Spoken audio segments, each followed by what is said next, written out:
Hare Ganga Mahadev Sri Shankara Parvati Pati Mahadev Sri Shankara. Namaste, it's Sahara Rose, and welcome back to the Highest Self podcast, a place where we discuss what makes you your soul's highest evolvement. And before we get started, I have an announcement for you. Are you ready to channel your full embodied goddess, to work that spiritual activism, to stand up for the causes you truly believe in and embody your highest self? Well, if this is calling your name, I invite you to join us in my membership community, Rose Gold Goddesses, the sacred sisterhood collective all about embodying the goddess within. This month, we are working with Sekhmet, the lioness goddess, who is all about transformation and using that sacred anger towards change.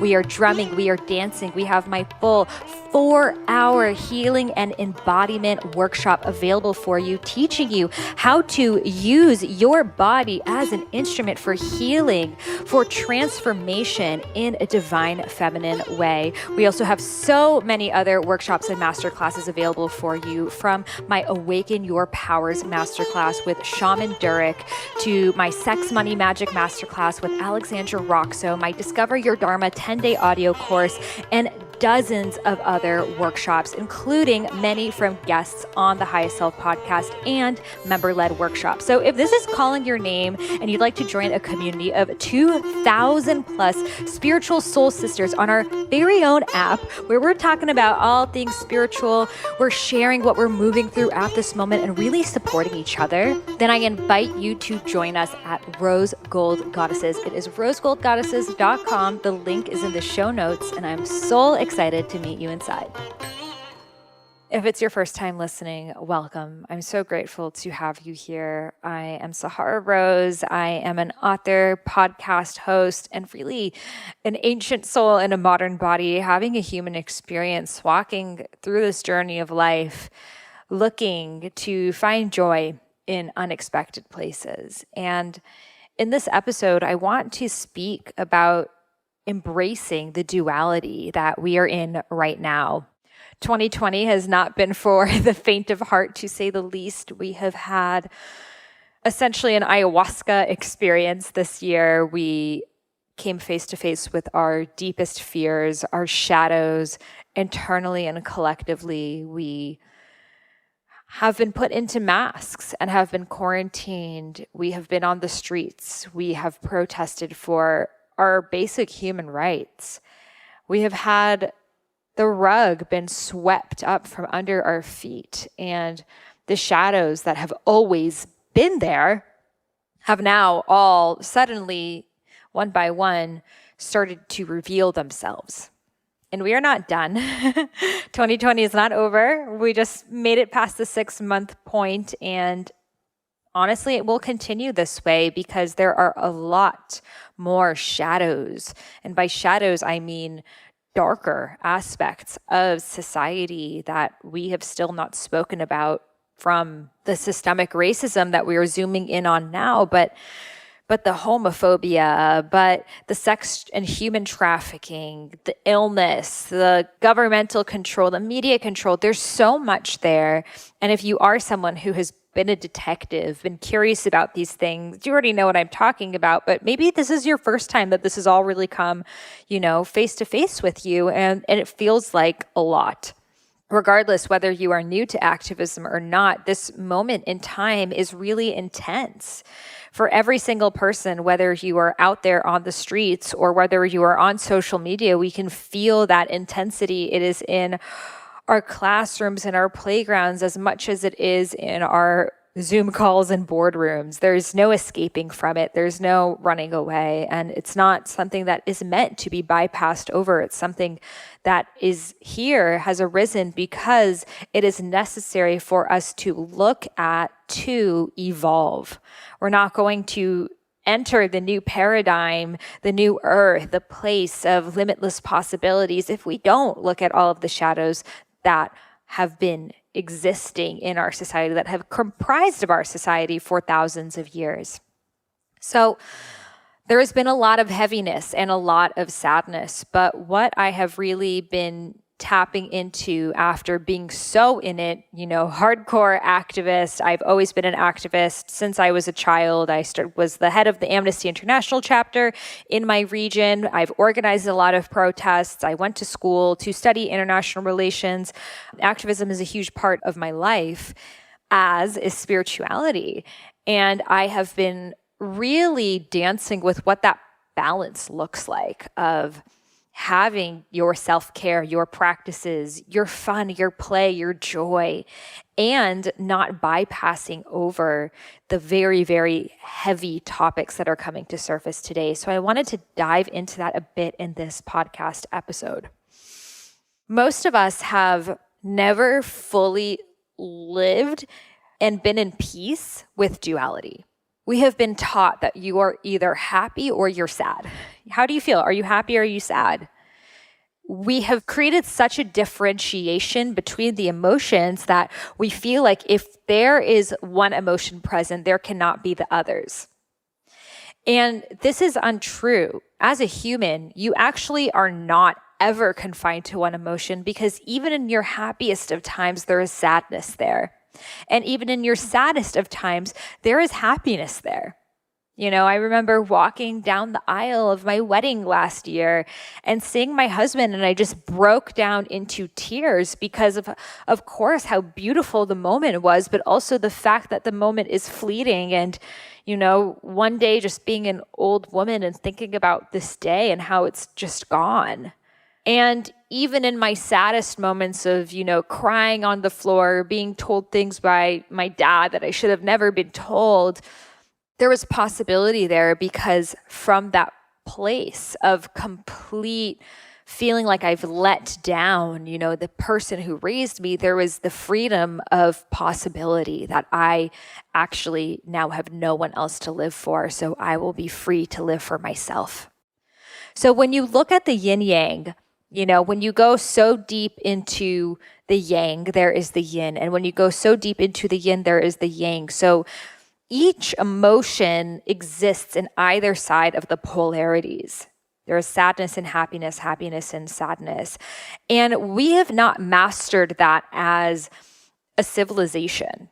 We live in a hallmark culture where everything is supposed to look great. It's Valentine's Day, so it's all about love. And now it's Christmas, so it's all about family. And now it's Thanksgiving, so it's all about gratitude. And it's like these days that you're only supposed to feel one thing. It's summer, so it's just about having fun. And as you get older and you realize that that's not the case, you realize that most people are not being honest with how they feel, it can actually make you become really depressed, because you've grown up and then you see that these people are living a lie. But it's not that happiness isn't there as we open up our eyes. It's that most of us don't know how to live in duality. And this is such a topic that is important, because when we're working with the goddesses, that is what it's all about. So when I say duality, what I mean is that there can be opposite sides of the spectrum existing at the same time. There can be multiple truths. There is not one truth. So when someone says, this is the truth, or I am the truth teller, that's actually a subjective term, because there is no one truth. My truth can be different than your truth. My truth 5 minutes ago might be different than my truth right now. Truth is an ever-changing term, right? So from the highest level, and in the last solo cast I did about spiritual bypass, I spoke about absolute versus relative truth. So an absolute truth, which is from that highest perspective, when you really go up to the Akashic realm, the highest level of seeing things, yes, there is non-duality. There is no good or bad. There is no right or wrong. There is no subjective at all. It just is. That is the absolute truth. That is from that highest point of perspective. There is no good and bad. However, when you zoom in and you come into Earth, there definitely are things that are wrong. There are human rights that need to be, at least honored. We know if I punch someone or kill someone, that is a bad thing. We know if I love someone, offer things to someone, that is a good thing. So even though these are subjective terms, we do have an element of basic morality that we live with being on this plane. So these are relative truths. These are the fact that, from that highest perspective, we are all one, and we all live in different bodies with different backgrounds and different ethnicities and cultures and have different experiences. So that's going to make us all different. So we can have both. We can have non-dualism and duality. But most of us have not fully made peace with the duality. And the beauty of making peace with duality is that you're no longer stuck in either end of the spectrum. And you're no longer numbing yourself from things either. Like I spoke about with the spiritual bypass, you're not saying, oh, well, life doesn't really exist, so nothing really exists. So even if people are shot on the streets, it's not like they ever really lived, so it doesn't really matter. Like that would be a very more spiritual bypass way of looking at murder. But we could say that, killing someone who is a son, who is a father, is a wrong thing to do. So that is the duality right there. Now, interpersonally, we're living through this time where sadness and anger is all around us. And we have a really hard time experiencing joy when we are taking this collective moment in history right now to really own in on the heavier aspects of society, which have been long overdue, 400 years overdue in this country. So I know a lot of people feel bad about having fun. They feel bad about having joy. There's a lot of guilt of how can I be happy right now when the world is suffering? And again, this is our inability to live in duality. We need both. We need joy as much as we need the tears. Excitement and anxiety are two ends of the same coin. It's just how you look at it. Is it a positive or is it negative? That's what is the difference between excitement and anxiety. Peace comes when you have become okay with uncertainty. It's not the absence of uncertainty. Life has always been uncertain. We're just now very aware of it. So you can still be in peace with uncertainty. So you can have both, and we always have had both, but we've done a really good job at avoiding the other spectrum of it until now when we cannot. So we're being asked to meet all parts of ourselves. We are being asked to meet our inner warrioress, our Durga, that warrior goddess who is fierce and protective and will take care of her children no matter what. But also your inner Lalita Sundari, the goddess of sacred sensuality, she's still there. That doesn't mean you have to never have pleasure again because you're in this civil justice battle. It doesn't mean that children are going to stop being born. It doesn't mean that your creativity is gone. You still have all of these different aspects and archetypes inside of yourself that need to continue to be nurtured. Otherwise, you'll actually lose yourself in one end of the spectrum. So right now, as we create this new world, we're really at the stage of destroying the old world that no longer serves us. But we also need people to be ready and prepared for building the new world that we want. So if you forget about your practices, about your dharma, about the very things that you were born here to share, then what will happen is all of your energy will be spent into, the anger with what is happening today, that who will be there to birth the children? Who will be there to educate them? Who will be there to offer the healing and the massages and the self-care and the gardening and all of these other things that make life so beautiful? We're all being asked to show up and serve in different ways. And yes, we can all come together and stand up for a cause that might not be our, unique cause, but it's one that we're all collectively standing up for. But this does not mean abandon yourself in it.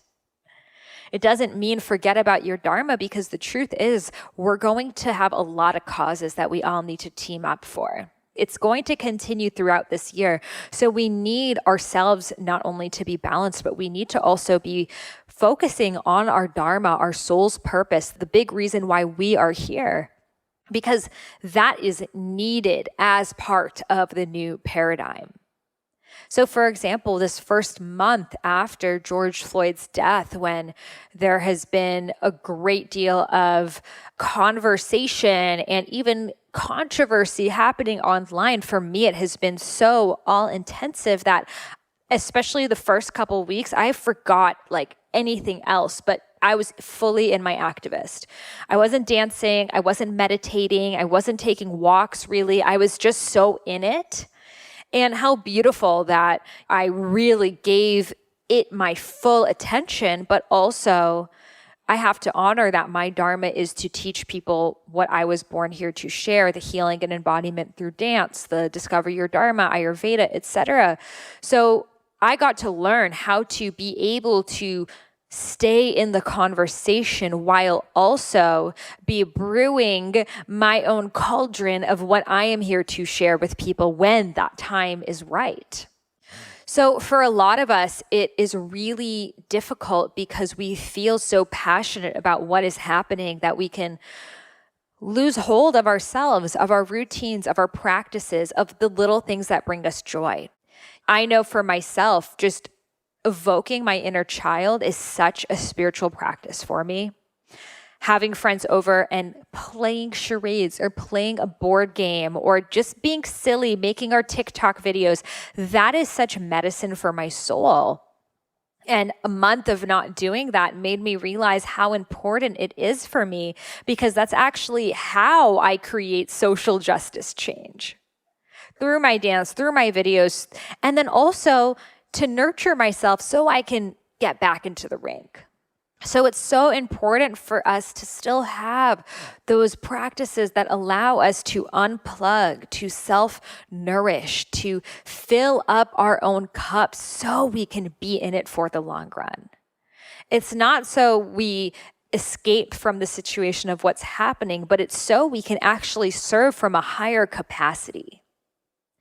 And another thing that I have been really receiving is that you can't solve a problem while being completely enmeshed in the problem. Because there is so much long-standing anger that is happening that's rightfully there. It is sacred anger. However, it's not always being channeled in the most sacred way. A lot of times that anger, because it hasn't fully been processed, because we aren't doing sacred anger rituals like I teach in our Rose Gold Goddesses workshop this month, it is being weaponized and used to claw each other down. So instead of fighting the patriarchy and dismantling systemic oppression, we're actually fighting each other. And we're taking someone that, may have actually made a mistake, but making them almost like the cause of all of this when it's not that person. It's something so much greater. However, because we feel like we don't have access to, the government and the people who are perpetrating these issues, we take it out on whatever messenger that we can or whatever person is in the way. I'm sure you guys have seen this on social media too, with all of the cancel culture that's happening. And then we all, for example, in India, what happens often are two people get into a fight on the street. We don't even know what it's about. But then there's a group of people who try to get involved. And then they start getting into the fight and they're all yelling and screaming. Before you know it, like the entire block is like dozens of people trying to get in on what this fight is. And then it's no longer about the fight anymore. It's just all of these people who had anger inside of themselves who found a way to get it out. And now they're all inserting themselves into a conversation that they were not even privy to. So this is what's happening right now with this cancel culture. It's like a conflict that has happened between two people, that all of these unrelated people who've probably never met either party, not been affected by it, whatever it is, are playing a game of telephone and are inserting themselves. It's like there's like a WWE wrestling match and all these other people are trying to get inside the rink. And really what it is it's all each and every person's anger that hasn't been channeled, that they're looking for a way to spew it out. So we're never going to dismantle systemic racism when we're playing that game. That's actually what the elite, what the people in power want us to do. Divide and conquer is the oldest method in the book. It has been used throughout the world, throughout history, from the colonizers, the British colonizers, going into the Middle East and putting arbitrary borders in literally between tribes that have existed, and given both sides guns, and have created issues among the Shia and Sunni, which are two sects of Islam that weren't previously there. So these people would fight against each other instead of fighting against the oppressor. You know, it's happened everywhere in the world, and it's happening right now, that we have been divided and are being conquered.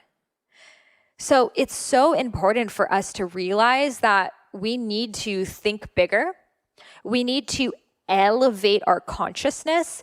Yes, there are time and spaces to be angry and to channel that. But is it being channeled in a way that you are creating change?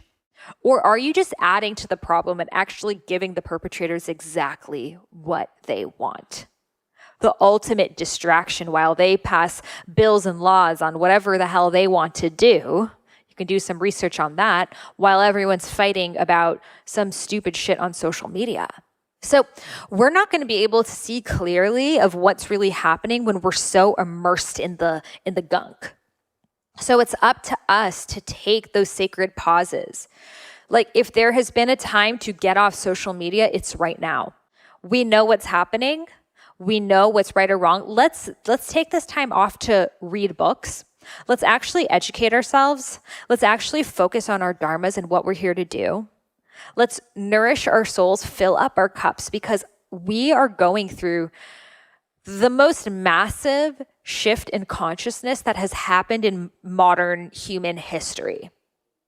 And because of that, we need to take extra time to sleep, to nurture ourselves. I know I have been sleeping more than I ever have before. Like, the other night I slept for 11 plus hours, which I probably haven't done since I was a child, because my DNA is just upgrading so quickly right now. And you're not going to be able to give yourself that nurturing that your soul really needs to prepare yourself for this shift into 5D level consciousness, which is where we're all heading, if you're playing the 3D game, that 3D tit for tat game. So take time away. What I recently did was I wrote a list of what makes me truly happy. And I wrote a list of like 15 things that make me truly happy. Ecstatic dance, dancing to drums, ocean, dolphins, games, rainbows, waterfalls, art, flowers, improv, laughing with friends, rituals, learning about spirituality, fruits, snorkeling. Like, that's actually my list. And I'm looking at that list of how can I make more of that my life this summer. We need to focus on elevating our state and bringing in joy. We don't need really any work to be aware of the shadows of society. Right now, that is very, very aware. That's, if you're hanging out with friends, you're probably speaking about what's happening right now, and rightfully so. We have all of this sadness and anxiety and uncertainty that has been brewing up, but let's also balance it out with an active measure to create more of what we love. Because if we don't, we're actually going to become part of the problem. You know, there are so many different timelines of where we can go right now, like projections of where this world can go. Some say that even the coronavirus situation was supposed to be worse, but because so many people have been awakening, so many people have been meditating and raising their vibrations, it actually took us to a better timeline. And that means that this is possible for us again if we collectively shift our states, connect to nature, connect to our inner child, connect to our hearts, connect to our bodies, connect to ancient and sacred wisdom. If we can all do this together right now, we can actually change the timeline of where our society is going. And I know that sometimes it's hard for us to think, well, how is like me being happy changing the world? Isn't that spiritual bypass? And I'd like you to actually listen to the spiritual bypass episode again, because I speak about this, because being happy and being joyful is not spiritual bypass. It's actually your most natural state. Joy is your natural state. Your vibration is naturally high. It is who you are. Look at a child. They don't have to do any practices to be how they are. That is just them. They're joyful, they're blissful, they're in touch with their senses. And then if something happens, they'll cry and they'll scream and they'll be angry and they'll let it run through their systems, and then they'll go back to their natural state, which is joy. That is how we are as humans. But when we spiritually bypass, we don't let ourselves go into the anger, the sadness, whatever it is. We pretend it's not there. So then we're actually faking the joy. We're not really truly happy. We're just so afraid about being sad and angry that we skip the opportunity to be happy. So spiritually bypassing is you're bypassing both, boo. You're not bypassing the anger and sadness and living in joy. I wish that was the case. That is not a possibility as a human. The more you go into the shadow and let yourself fully feel it, scream, kick, punch a pillow, whatever it is, shake it out. And then it's no longer in your system. And then you can actually be happy and not fake it. So this is why it's so necessary for us to feel the totality of our emotions, to experience the duality that it is to be a human. Because then we can have a beautiful charades day with our friends and get rainbow balloons and flowers and laugh and truly be in our hearts because we know that we're not lying to ourselves. We know that we're honoring this moment for what it is. And we know that there are many people right now who are suffering. And we recognize the privilege that we have to even have these experiences that we can be in joy and not have to worry about it. What a privilege. And we take advantage of this privilege to use that energy, to use that vibration, to bring it back, to be of service. So it's not a taking, but rather it's a reciprocal circle. Of the more joy I feel, the more I want to serve. And the more that I serve, the more I step back and fuel myself up with that joy again so I can come back. And that being of service actually is my point of joy as well. So it's finding the beauty that is being a human that lets us be in bliss even when we're dealing with the hardest of times, knowing that these hardest of times will create change.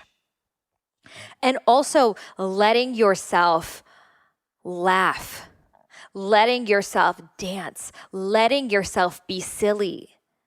Because you also know that there are so many people who don't even have that opportunity right now.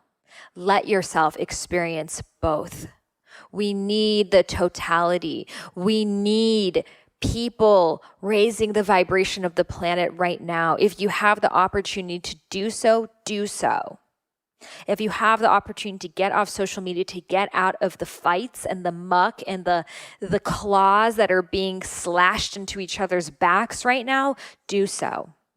Create spaces for people to nurture and heal their souls. This weekend, I went to the most beautiful event called Day of Healing, which was done by this incredible woman, artist Shelly Bruce on Instagram. I posted the video on my Instagram. I tagged her. I tagged the event Day of Healing 2020. But essentially, it was a healing and spiritual demonstration for Black Lives Matter. So instead of wearing all black and protesting in the streets, which is also important, we wore all white and we sat and we meditated and we had elders coming, sharing with us about Yemoja, the beautiful Orisha from the Yoruba tradition. And we did a water ritual where we gave her fruit and flowers and molasses into the depths of the ocean and prayed as we sang her name for a more healed and just world. Spoken word artists, rappers and singers and speakers all came to share their medicine and magic. Stories about African and Black lineage and tradition, songs of pride, songs of struggle. All of it was there and all of it was beautiful and welcome and sacred. So to me, this was such a beautiful demonstration of really sitting with the totality that is now. We can celebrate and dance to the West African drums as much as we can cry to the fact that we are sitting on stolen land by the native and indigenous people who are still not being given the same rights as the people who've colonized this land. We can have both. We can speak about both within the same minute. This doesn't mean that we are bypassing. This means that we are humans. This means that when a woman is giving birth, there is the excitement of the child as much as there is the pain of the woman giving birth. That is the duality that we were born into, the lightness and darkness that is being a human being. Let's embrace all sides of it. Let's not run away from it. Let's embody the rose, both her flowers and her petals as much as her thorns. Let's be the ocean, both the depths and the stillness, as much as we are the waves and the ever-changing nature of her. We are the storm and the calm in the midst of the storm. We are the sun and we are the moon. We are the trees and we are the dirt. We are the seeds and we are the sprout. Let us be both. Let us be all. Let us embrace all. Let us not judge any of it. Let us not judge someone's thorns when we are in our petals or someone's petals when we are in our thorns. Let us celebrate. Let us uplift. This judgment is killing us. This judgment is tearing apart people who are on the same team. This is getting out of hand, the way that we have let ourselves been torn apart when we are all fighting for the same cause. So let us celebrate and unite. And the more that we can honor and recognize the anger and the sadness and the joy and the bliss inside each and every one of us, the more that we can understand when someone else is embodying an emotion that we may not be sitting in at this time. Let us have it all. Because this is how we move further in the new paradigm. Thank you so much for listening. Those words really just came through. I feel like part of it was even like a poem. And just know that right now your medicine is so, so, so needed. So I dive deeper into these practices of spiritual activism, embodying your sacred anger in this month's Rose Gold Goddesses Circle, embodying Goddess Sekhmet. I have my full healing and embodiment through dance workshop, guiding you through practices to connect to your body, your womb, your inner void at this time when it is more needed than ever. Because again, this is a marathon, not a sprint. So the more that you can anchor into your body and remain in vibrational integrity, the more aligned your activism will be. So come join us in Rose Gold Goddesses. The link is in the show notes. It is rosegoldgoddesses.com, and I am so excited to meet you inside. If you loved this episode, I would love to send you a free gift, which is the first half of my unreleased book, Eat Right for Your Mind Body Type. This is a different book than Eat Feel Fresh, my first book ever, which is not released anywhere, and I am gifting it exclusively to those who leave a review of my podcast in the iTunes store. So all you got to do is head over to iTunes where you may be listening to this podcast and leave a review. Take a screenshot that you've left it and email it over to me at sahara@eatfeelfresh.com. Again, that's Sahara, Sahara, at eatfeelfresh.com. And I will send you back the first half of my unreleased book, Eat Right for Your Mind Body Type, which goes all into Ayurveda, doshas, plant-based nutrition, body types, all of the things in a really fun and engaging way. So this is my gift to you for free for supporting the podcast. Every single review I personally read. It really helps the podcast be listened to by more people so we can raise the vibration of the planet together. And I am so grateful to have you on this journey. Thank you so much for listening, and I'll see you on the next episode. Namaste.